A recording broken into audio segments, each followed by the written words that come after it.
திருமகள் TV பல்சுவைகள் படைக்கும் பாசறை.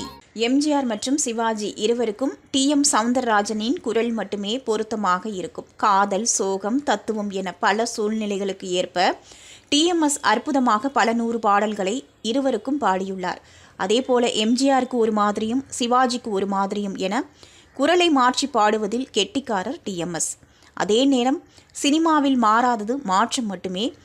கண்ணதாசன் பல பாடல்களை எழுதி முன்னணியில் இருந்தபோது வாலி வந்து அவருக்கு போட்டியாக மாறி எம்ஜிஆருக்கு பல பாடல்களை எழுதினார். அதே போலதான் இசையமைப்பாளர்களுக்கும் நடந்தது.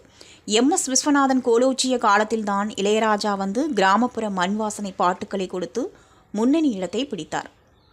அதே போலதான் பாடகர்களும் டி.எம்.எஸ். பாடிக்கொண்டிருந்த போதே எஸ்.பி. பாலசுப்ரமணியம் மற்றும் ஏசுதாஸ் ஆகியோர் வந்தனர். எம்ஜிஆருக்கு முதலாக அடிமை பெண் படத்தில் 1000 நிலவே வா பாடலை எஸ்பிபி பாடினார். இதற்கிடையே சிவாஜி ஒரு ஷூட்டிங்கில் இருந்தார். அவரை பார்க்க வந்த அவரின் மகன் பிரபு கையில் ஆடியோ பிளேயர் ஒன்றை எடுத்து வந்தார். 1000 நிலவே வா பாடலை ஓடவிட்டார். அந்த பாடலை மெய் மறந்து கேட்ட சிவாஜி, பிரபு அந்த பாட்டை மறுபடியும் போடு என்றார். பிரபு மறுபடியும் அந்த பாடலை போட மீண்டும் ரசித்து கேட்டிருக்கிறார் சிவாஜி. இப்படியே 50 முறை இந்த பாடலை கேட்டாராம்.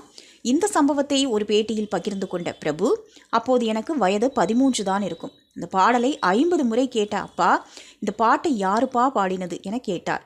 புதுசாக பாலசுப்ரமணியம்னு ஒருத்தர் பாடியிருக்கிறார், அவர்தான் இந்த பாடலை பாடியுள்ளார் என நான் சொன்னதும் உடனே அப்பா, என்னோட அடுத்த படத்தில் இவர்தான் பாடணும், விச்சிக்கிட்ட சொல்லிடு என சொன்னார். அப்படிதான் அப்பா அடுத்து நடித்த சுமதி என் சுந்தரி படத்தில் பொட்டு வைத்த முகமோ கட்டி வைத்த குழலோ பாடலை அப்பாவுக்கு எஸ்பிபி பாடினார். எனக்கும் எவ்வளவோ படங்களில் அற்புதமான பாடல்களை அண்ணன் எஸ்பிபி பாடினார் என அந்த பேட்டியில் பிரபு பேசியிருந்தார்.